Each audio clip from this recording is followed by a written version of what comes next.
and salutations, my loyal watchers. My name is Jack Jensen Jr., musical theater aficionado, producer, and host of the program you know and love.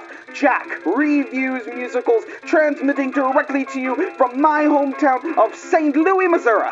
In this broadcast of reviewing professionally produced musical theater in this great city, I will be discussing a brand new original musical created entirely by a local artist, Big Machine, which has been produced by Fly North Theatricals, presented by St. Louis Fringe at the Marcelle Theatre from August 2nd through the 18th of 2024. Amir Talai, eat your heart out. Yes, the St. Louis theater community is so big that it does have its own Fringe Theatre Festival, much like the Edinburgh Fringe. This one being called St. Louis Fringe, where theater artists ranging from the most seasoned professionals all the way to novice amateurs, emerging from the cracks to produce experimental work that they really can't do anywhere else. They can be original shows, they can be licensed works, short plays, dance showcases, stand-up comedy, live music concerts, full-scale musical productions even, produced in venues like black box theaters, bars, sidewalks, or even private homes. St. Louis Fringe has made an effort to have a full-scale musical production in a legitimate black box theater be the headliner for each festival. Last year, the Fringe's headliner was the Gateway Center for Performing Arts production of Bear, a pop opera, which I reviewed for JackReviewsMusicals.com, and I personally would consider it to be one of the best musical theater productions I've ever seen, period. For 2024, the Fringe's headliner is Big Machine. It's an original musical created by Fly North Theatricals and their artistic director, Jack Reviews Musicals Hall of Fame member, Colin Healy. Colin Healy has actually been making a name for himself in St. Louis as a multi-hyphenate theater artist. He's a musical director, a stage director, an actor, a graphic designer, projection designer, sound designer. I mean, honestly, what isn't this guy? He's even the co-owner of the Greenfinch Theater and Dive, which is a bar on Jefferson catered specifically for theater artists, complete with a 60-seat black box theater and themed cocktails, which are delicious, by the way. And they serve Dogtown pizza. So if you're looking for dinner, drinks, and a show, go to the Greenfinch. I would recommend it. Colin Healy is also a composer-librettist of original musical theater. Big Machine is the fourth musical that he has created for Fly North Theatricals, the others being Forgatonia, The Gringo, and Madam.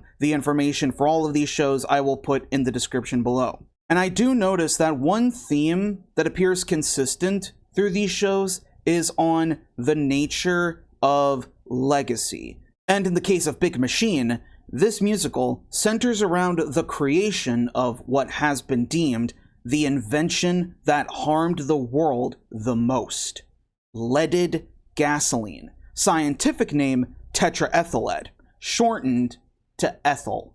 Big Machine was formerly known as the Butterfly Room. It tells the story of how we got here and how we get there. Big Machine takes place in the year 1923. The setting switches between the headquarters of General Motors in Detroit, Michigan, and a General Motors chemical plant in Bay of Fortune, Indiana. The show smacks us into Detroit, where we meet Thomas Midgley Jr., a real person who you probably have never heard of. Thomas Midgley Jr. was a chemical engineer for General Motors. Eventually, he became the vice president of the General Motors Chemical Company. Midgley was the man who proposed and then patented tetraethyllead. And he starts the show directly addressing the audience, as if we are sitting in a General Motors showroom. Midgley talks to us like he's this oily car salesman, old-timey huckster, starting the show with the number "It Works," where he sells Ethel for its ability to reduce engine knocks,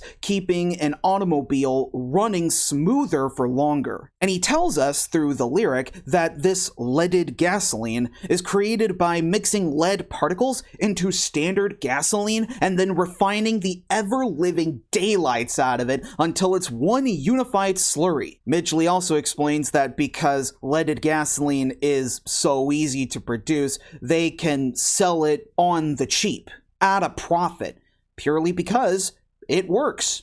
Ethel is a product that just works. What he doesn't tell us, however, is the fact that even in the 1920s, it was exceedingly well documented lead is poisonous. Even the average Joe and Jane during the early 1920s knew exactly how dangerous lead is. But Midgley was insistent, through his smooth talking and his showmanship, that Ethel was perfectly safe, only because it works, all in the name of corporate greed.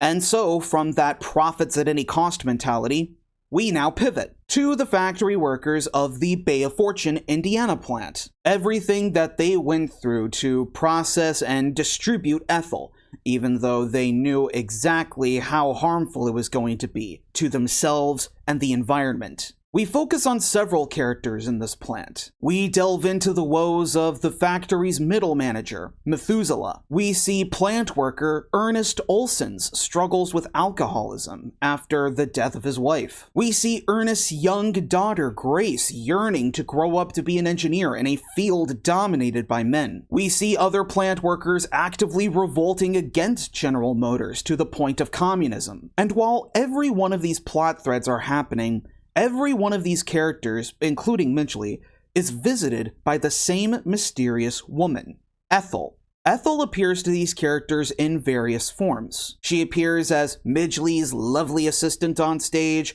she's a factory worker, and she even appears as the spirit of Grace's mother, Ernest's wife. Ethel is probably the most interesting character in the narrative, mainly because of her role in the story. And that's actually saying something, because I really liked Big Machine.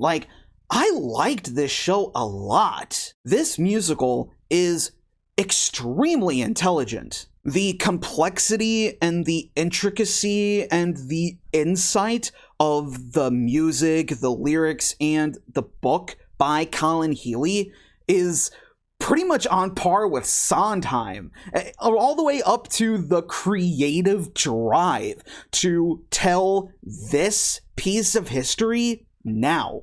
Big Machine is a musical that definitely cements Colin Healy's place in the Hall of Fame, for sure. The characters are compelling, the songs are wonderful, and the story is one that needs to be seen in a world that is still reeling from the effects of tetraethyllead. In the century that it's been around, it has pumped ungodly qualities of lead into Earth's atmosphere, practically destroying the ozone layer, and leading to serious long-term health problems for millions of people. I mean, hell, modern research has linked the amount of lead in Earth's air to rising crime rates in the last 100 years due to lead consumption causing neurological impairment. But despite how much we know leaded gasoline is terrible, we don't talk about the history of its creation nearly enough. And Big Machine is also an extremely pointed critique of American capitalism, which is important in today's world as we are currently going through a cost of living crisis caused entirely by American capitalism. Big Machine is a great story, and it has the potential to be the next great masterpiece of political theater. However, I do think that before Big Machine is ready to be licensed, if Colin Healy is even interested in doing such a thing, I think the plot, that is the execution of the story, needs editing. And pretty much all of it has to tie into the character of Ethel, but I'll get to that in a bit. I'll start off by saying that Big Machine's biggest influence easily is Stephen Sondheim's Assassins, and for the record, there's absolutely nothing wrong with that at all. Assassins is actually a musical Fly North Theatricals has produced in the past. You can read my review of that show on Jack Reviews Musicals as well. Both Assassins and Big Machine are musicals that switch back and forth between different characters, different stories, and different musical styles that range from classic Americana genres like jazz and ragtime, all the way down to contemporary musical theater sound. But whereas Assassins balanced each character's arc fairly well, Big Machine definitely struggled to maintain focus. And the big reason for that is because the book scenes in Big Machine are very naturalistic in their style. The show's book scenes play out as closely to how they would play out in real life as possible. Midgley is the only character outside of Ethel that has any interaction with the audience that isn't a soliloquy. And even then, Midgley and Ethel's breaking the fourth wall is diegetic with the narrative, working within its own internal logic. But I feel that with a musical that is aiming to be a piece of political theater on par with, say, Bertolt Brecht's The Threepenny Opera, we definitely needed to see more of that intensely theatrical side of the storytelling, rather than just purely focusing on staying, point in history. Now, there are moments that are heightenedly theatrical, and those moments are done pretty well. Act 2 begins with the song The Miracle of Corn, where Midgley proposes a corn-based auto fuel accompanied by dancers wearing dresses that make them look like corn cobs. And there's another number too, which is probably my favorite song in the whole show, Crazy, A Brief History. It's performed in direct address to the audience, and we are visited by several historical figures, a Roman soldier, Queen Elizabeth I, and Carl Ludwig, the German chemist that discovered bromine before Antoine Bailard. And they sing about how their lives have been threatened by exposure to lead. The Miracle of Corn and Crazy, A Brief History are really great songs, awesome history lessons that give Big Machine a heightened theatricality that isn't very much present anywhere else. Because Big Machine's book scenes are so naturalistic, I did have a hard time, identifying who exactly was the protagonist. Is it Thomas Midgley Jr.? Well, on the one hand, he does start the show as this, oily huckster type, and by the end of the show, with the finale alone, we do see he is genuinely sorry for the effect that his invention had on the world. But on the other hand, Midgley's story is told in non-linear fashion, because Act 2, The Miracle of Corn, is actually a flashback scene to where we first see Midgley working at General Motors as this idealistic young chemical engineer with a lot of great ideas. And then the scene transitions into the Midgley we see now, where capitalism has completely corrupted him. The decision to split Midgley's arc like that was kind of odd to me. What about the Olsens, Ernest and Grace? Ernest, he starts the show at the lowest point he's ever been in his life, which is reflected in his alcoholism and in how distant he is from Grace. Grace, too, she's a character with an intelligence beyond her years, and she goes through an arc of trying to have the adults in her life, including her own father, take her as seriously as her mother did, nurturing her future for STEM. And during that journey, at the midpoint of the show, Grace gets into a near-fatal accident, and afterwards, during Grace's recuperation, her and Ernest become closer, and Ernest becomes motivated to actually get his life together. And towards the end of the show, the two of them promise that things are going to get better from here on in. And yeah, those two characters definitely do have big protagonist energy right there. But Ernest and Grace are not the characters who end the show. Midgley is. Midgley is the character who has the finale. What about the factory workers, particularly their manager, Methuselah? On the one hand, they're essentially treated like side characters compared to Midgley and the Olsens. But on the other hand, the plot threads that the factory creates are actually really fascinating. The workers all have distinct personalities that play off of each other really well, and it makes their fight for unionization really compelling. Even Methuselah, he is an archetype that could have easily just been this cardboard cutout cartoon villain, kind of like Joseph Pulitzer in Newsies. But he has a lot of depth too. Methuselah is a man struggling to maintain a healthy work-life balance at the cost of his relationship with his family and his own sanity, and his aims for climbing up the corporate ladder to be at the top of the General Motors company.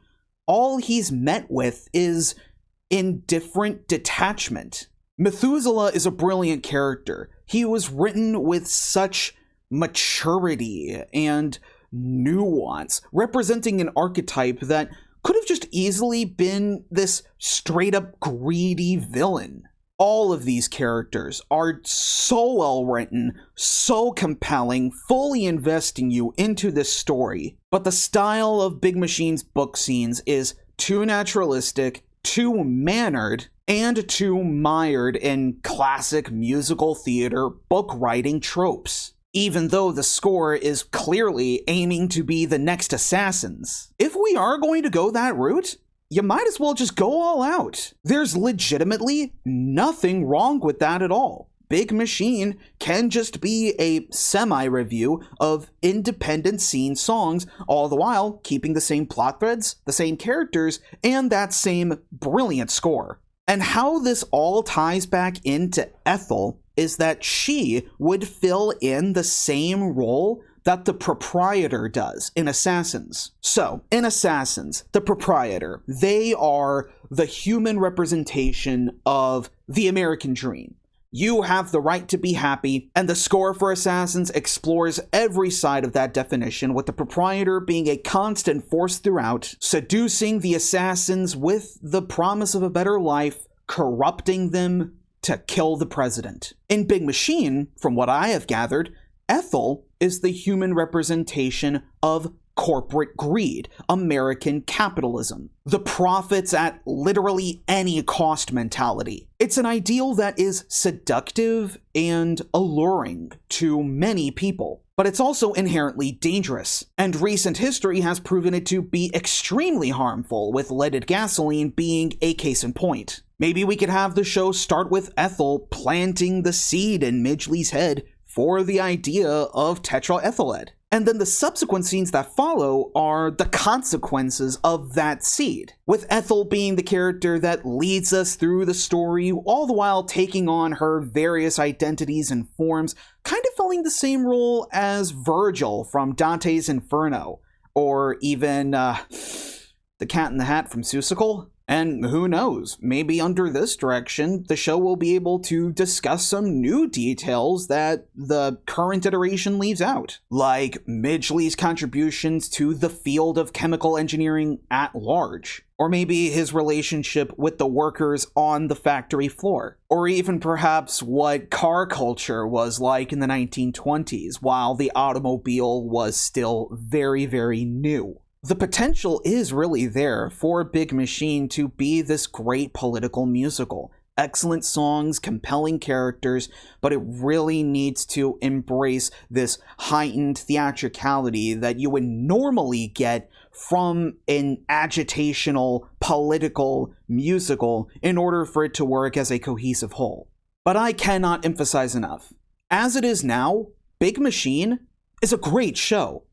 Like, it is so good, and Fly North Theatricals' production of it is excellent. Even though Big Machine is being presented as a piece of fringe theater in a black box space, it has the look and feel of a big budget musical. The staging by director Bradley Rolfe and the choreography by ensemble member Jordan Woods keeps the pacing and the movement of the performers intricate, dramatic, and even at times quite amusing. Colin Healy is the musical director for this production, leading a 9-piece band with himself on both piano and guitar. And he is a very effective musical director. And his score, as it is fully orchestrated with this 9-piece band, is impressive. It's beautiful, it's funny, it has a lot of weight to it, and there are times where it's actually quite ominous, which is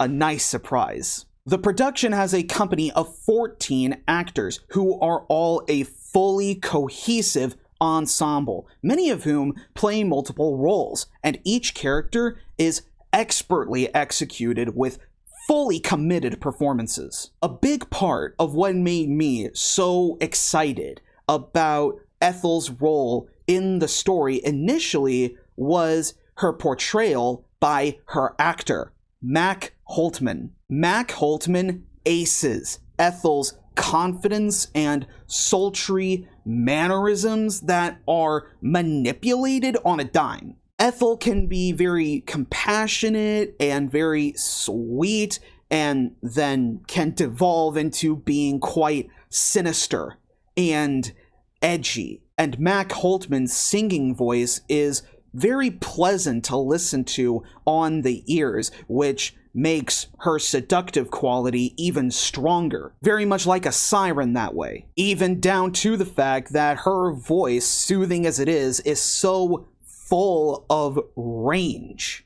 I'm a huge sucker for characters who exist to be a force of nature within their narratives, which is why I love Ethel so much. And Mac Holtman's performance made Ethel's presence as a force of nature in Big Machine so memorable and enjoyable. Also enjoyable is Thomas Midgley Jr. as played by Al Baston. Al Baston nails both sides of Midgley, the overly enthusiastic showman who hates being criticized, as well as the idealistic young engineer suffering from childish naivete and lack of patience. Al Baston's strong body language and excellent mid-Atlantic huckster voice made their interactions with the audience as showman Midgley really commanding of our attention. And throughout the show, as we see people criticizing Midgley and exposing the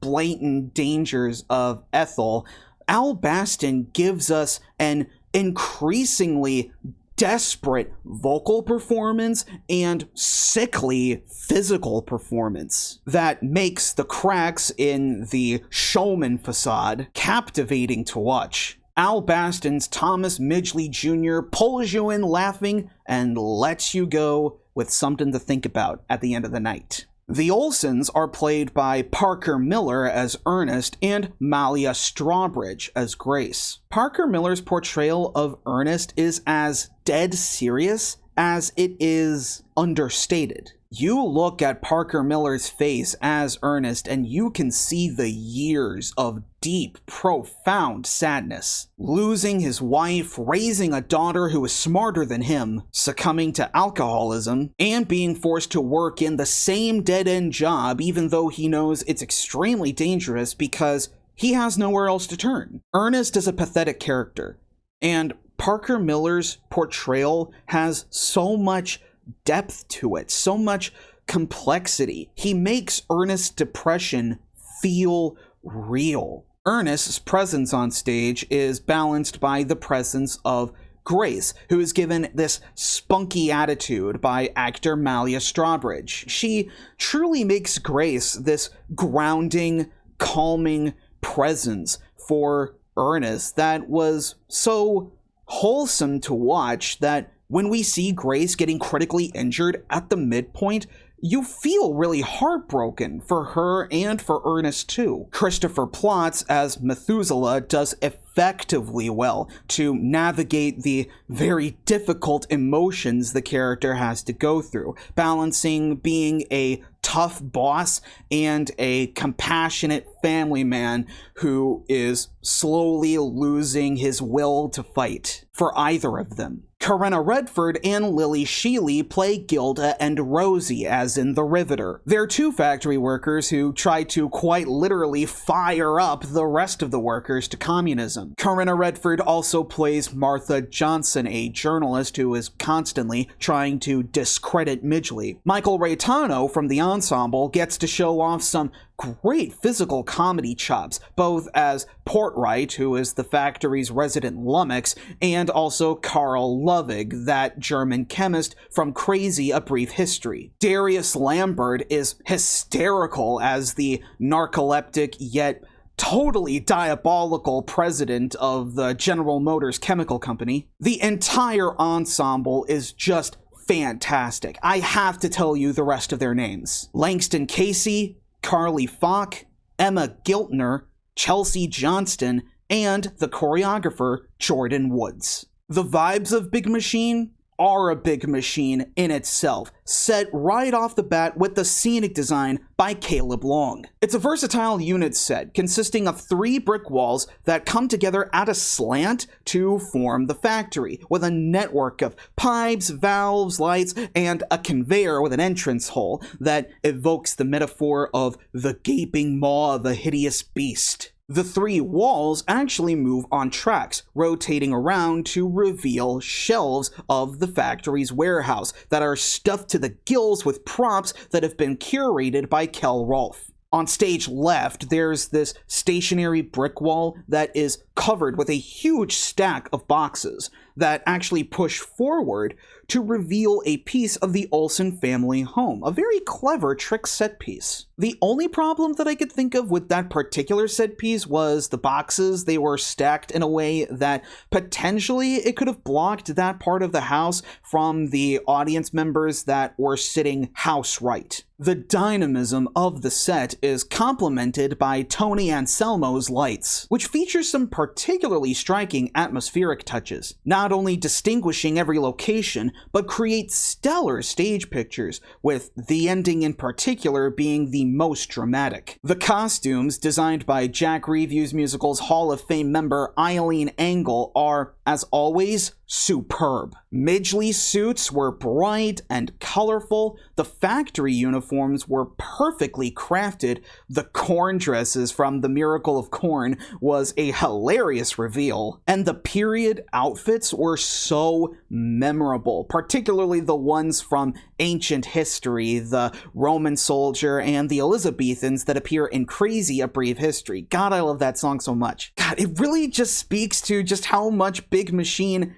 is so strong. The people at Fly North Theatricals have been working on Big Machine for a long time, and the dedication and the passion and the craftsmanship from everyone involved here really shows that. Big Machine is a legitimately brilliant musical.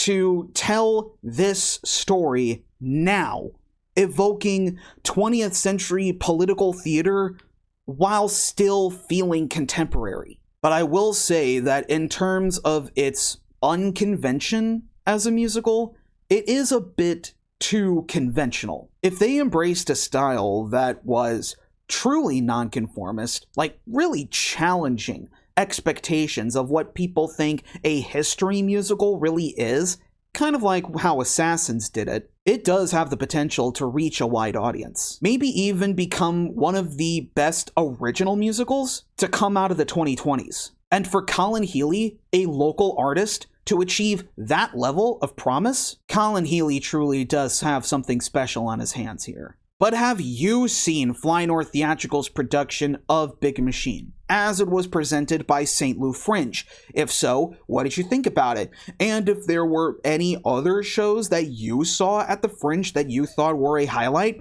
let me know about them in the comments too. And while you're at it, you can take a cruise on over to my website, jackreviewsmusicals.com, where you can find all of my reviews, including the ones that I have published since 2022, which were all just written reviews. If you enjoyed this video, be sure to leave a like, and subscribe to the channel if you don't want to miss any more St. Louis musical theater reviews that are coming very soon. Thank you so much for watching, and until next time, long live the musical, and death to capitalism.